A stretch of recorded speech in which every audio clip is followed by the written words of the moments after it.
Hey guys, it's Melissa here from melissaoatman.com.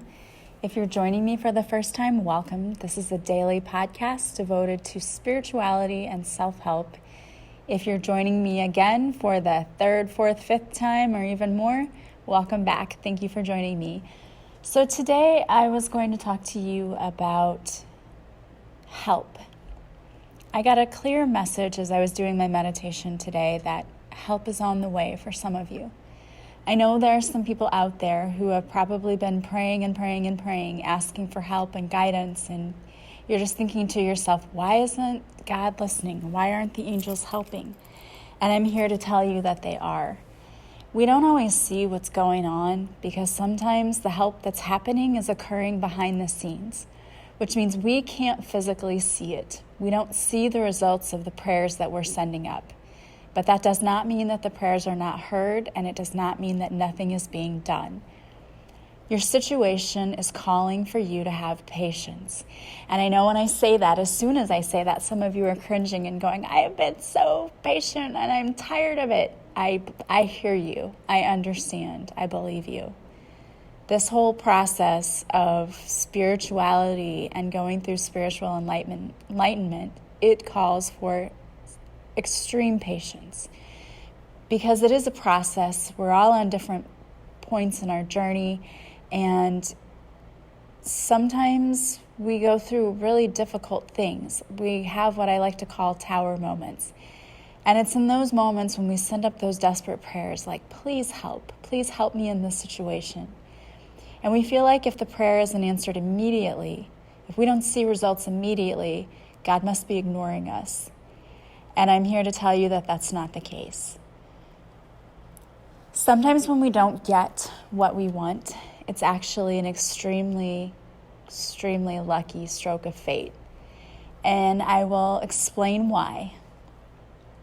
In my own situation, I remember I was going through a rough patch in a relationship that I had.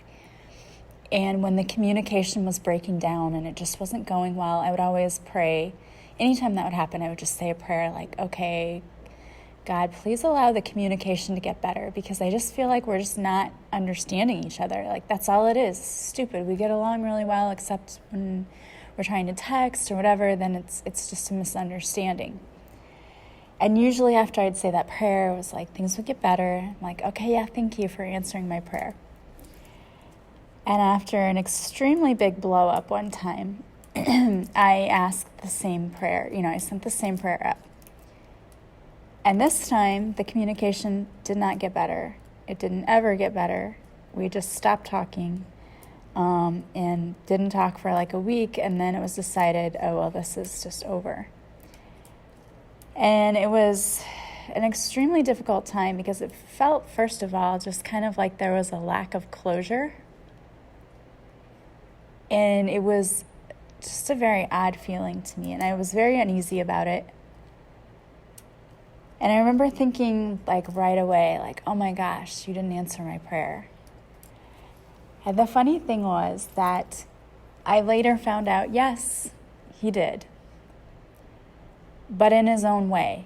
I didn't get the results I was praying for because that's not what was for my highest good. If I had stayed in that situation, I would never have learned that I needed to set healthy boundaries for myself.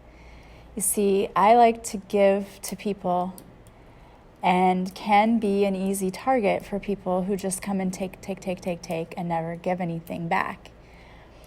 And that was kind of what was happening in this relationship.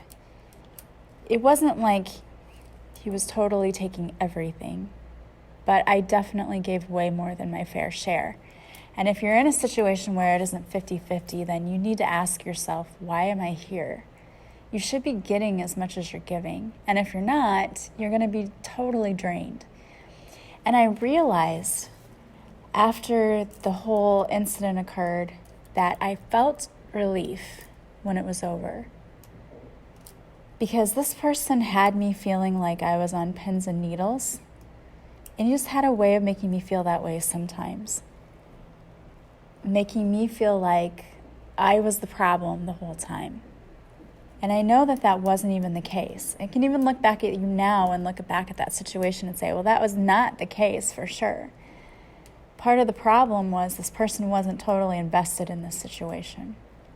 And it was like a very in and out kind of feeling, which made me feel insecure. But instead of speaking up about it, I just let it go, and I let it bother me, and I let it fester until I felt very resentful.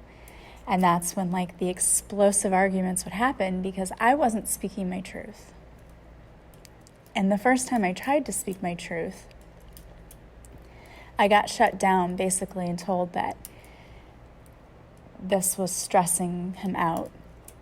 Well, somebody who doesn't want to hear the truth isn't somebody you should be wasting your time with, because they're not somebody who's going to understand you from your level. And that's kind of what happened here. I realized we weren't even on the same page. We weren't on the same level. And when I left and felt that relief, but then I felt, okay, well, I feel like I'm repeating a pattern, and I feel like there's supposed to be something better than this, but I don't really know what it is. And that's what led me on this spiritual journey. It's what led me to realize that I'm actually a healer. And it was an amazing journey. And if God had answered the prayer that I had wanted him to, or the way that I had wanted him to, I would never be here. And I wouldn't be doing this podcast right now. And you all would not have any clue who I am. Because I would never have gone through that dark night of the soul. I never would have gone through this spiritual awakening and opened up to my gifts, because it took something that shifted me in a completely different and new direction to get me to where I am today. And so the reason that I'm telling you my story, to give you my example, is because I think that it shows you what I'm talking about. That just because you think that your prayers aren't being answered, it doesn't mean that's the case. And it doesn't mean that God's going to answer them in a way you don't want him to. That's not what that means either. I mean, you could end up with an outcome you weren't expecting.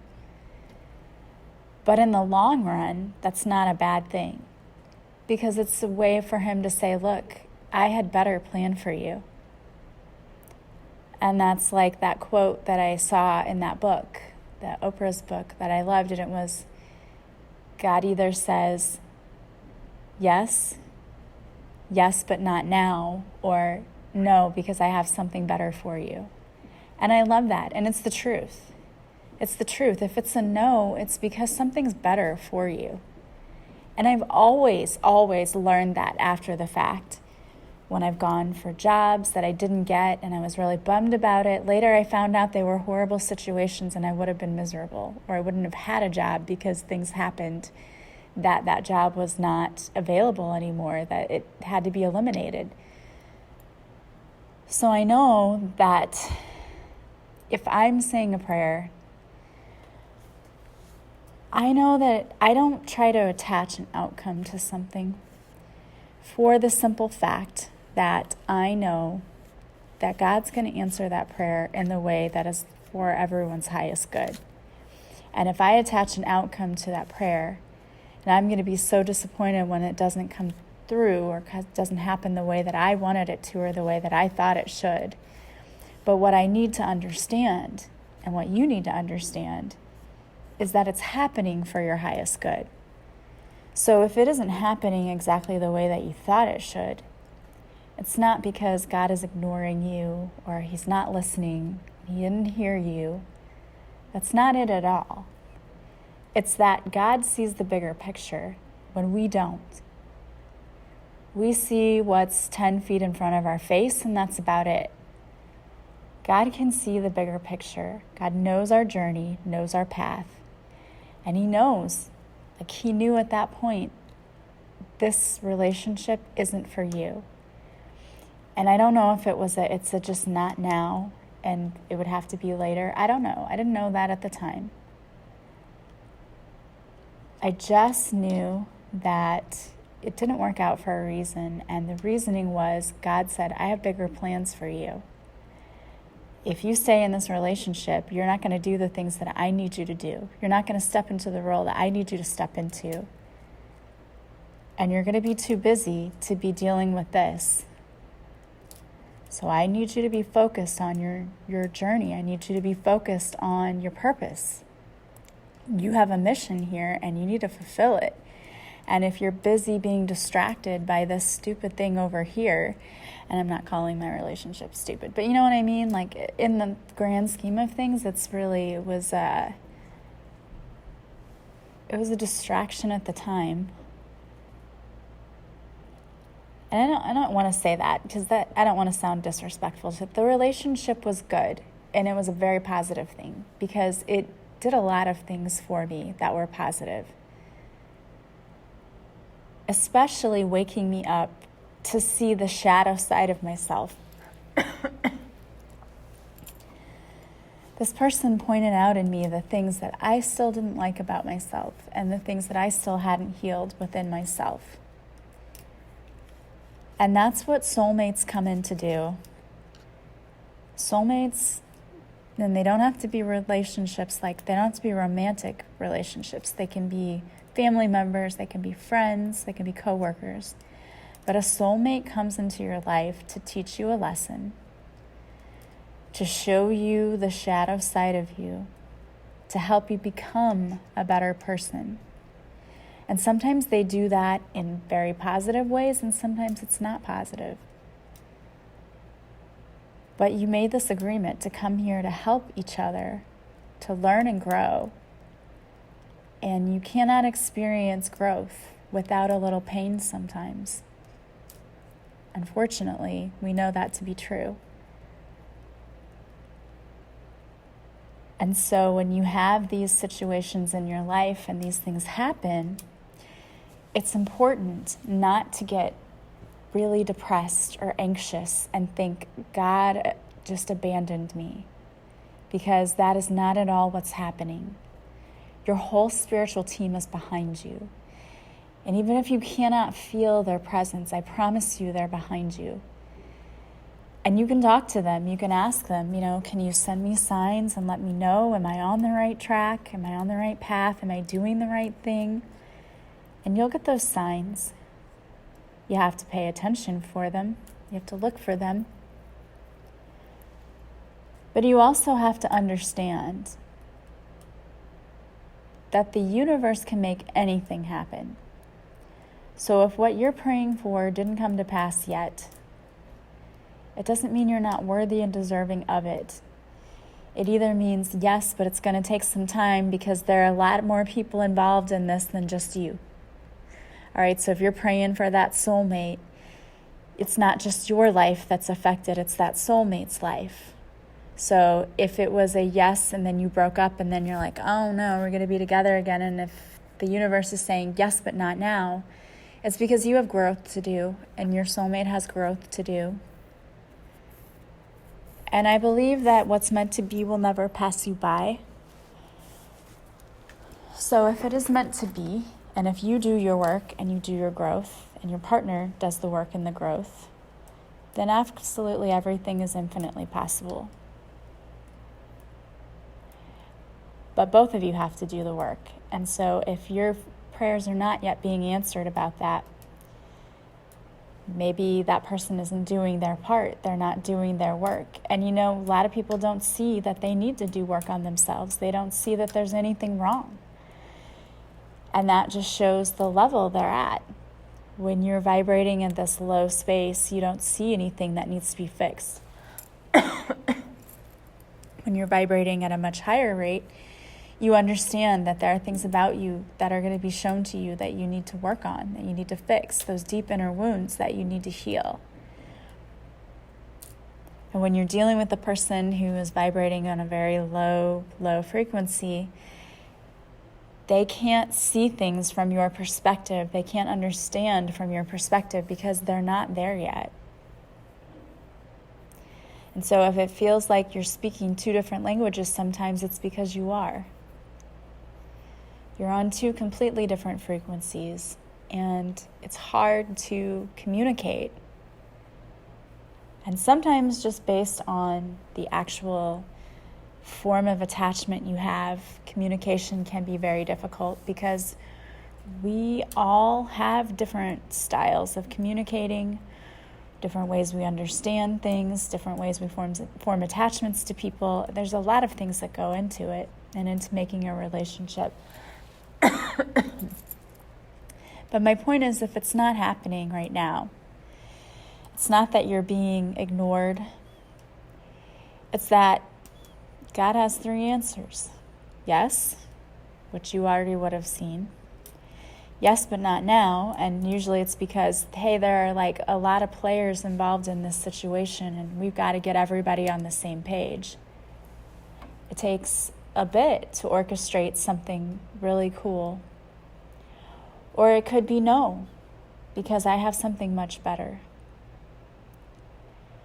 I know we always want what we want when we want it, but if we really could see the bigger picture, we would not be so upset and concerned and fighting over something that we once had or something we're trying to hold on to. It's like, I'm going to tell you a story about my dogs because this is what it reminds me of, and hopefully this makes sense to you. So I have 2 dogs, Nate and Nala, and Nate had this old raggedy toy, and he did not want Nala playing with this toy. And he was holding on to this toy and fighting Nala for dear life, barking at her, didn't want her to have any part of his old toy. So my brother went out and got some new toys, and he brought Nala a brand new toy. Well, guess who wasn't interested in the old toy anymore, right? Nate was like, oh, there's something new and shiny. I like that better. This is what I want to play with now. And so then he went after the new toy, and they kind of fought each other, and then Nala just went and picked up the old toy. But my point is that if you're so busy holding on to something you're comfortable with, something that's old, you're going to miss the new things that come into your life right under your nose. And it's a tough situation, I know it is, because relationships are hard. We tend to go back to what we know. And here's the thing. I don't think that it's wrong to go back and be with someone you were with before, as long as the problems that were there have changed. And the only way the problems can change is if the people change. So you have to change, but your partner also has to change.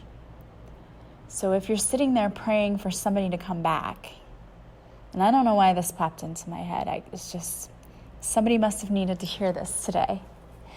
But if you're praying for someone to come back, you better make sure that they've changed. And I just posted something today. I either posted it today or it's going to post tomorrow, and I don't remember which one, I'm sorry. But it says that an apology without change is just manipulation. And how true that is, I love that. It's true. If someone is telling you sorry, but they're not changing their behavior, they're just manipulating you. And so you have to be discerning about people. During this time, there are probably going to be people who come back into your life, and they could be romantic partners, they could be friends, family you haven't seen in a long time. We have to be very discerning about who we let into our inner circle. So if the people who are coming back to you are not where you are, and they don't have to be exactly where you are, but you know what I mean. Like, they're not vibrating on a low frequency, they're not bringing drama, they're not dragging you down. If they're not doing that, and they've changed, and they're closer to your level, and that feels like they really have changed, great, go for it. But if not, we are not entertaining people who bring us crumbs. Because you are worth the whole loaf of bread, not just these piddly little crumbs that they're going to bring you. And in the same way, even if it's not about a relationship, if you want a job and you're praying about a job and you don't get it, it's because God doesn't want to bring you crumbs. God says, you are worth the whole damn loaf. I'm not just going to bring you these little measly crumbs. So tell yourself that. When something didn't work out the way you thought it should or the way you thought it would, it's because God isn't going to bring you crumbs. He's going to give you that whole bread, the whole loaf, just for you. No crumbs for my children, he says. So take comfort in knowing that your prayers have been answered. God hears you. He sees your tears. I absolutely believe that every tear you cry is counted. And he's comforting you and wants you to know that he is answering your prayers. It's either yes, yes, but not now, or no, because I have something much better for you. Sometimes we dream too small. Sometimes we can't even fathom the things that God is going to bring into our lives. And if you would have asked me a year ago about a podcast, I would have started laughing at you. I seriously would have fallen on the floor and started laughing. I would have said, why would I do a podcast? Like, what? What do you mean? Who's going to listen to me? Who cares? What am I going to talk about? Conjugating German verbs? I don't think so. And that's what I would have thought if you would have told me a year ago. But God said, I have better plans for you. I have plans for you. And know that he has plans for you too. It's about letting go of the outcome, letting go of that attachment to the outcome, and understanding that everything is working out perfectly for you in divine timing. And everything will always work out perfectly for you in divine timing. So if you have to walk through your house singing the Frozen song, Let It Go, do it. Whatever you do to tell yourself that you send out your prayer, you ask your spiritual team for guidance and prayer and wisdom and intervention, because they want to help us, but they can't if they don't know we need it. And then you let it go. You let it go, because what's meant to be will always be. And if it wasn't, it's because something better was there for you.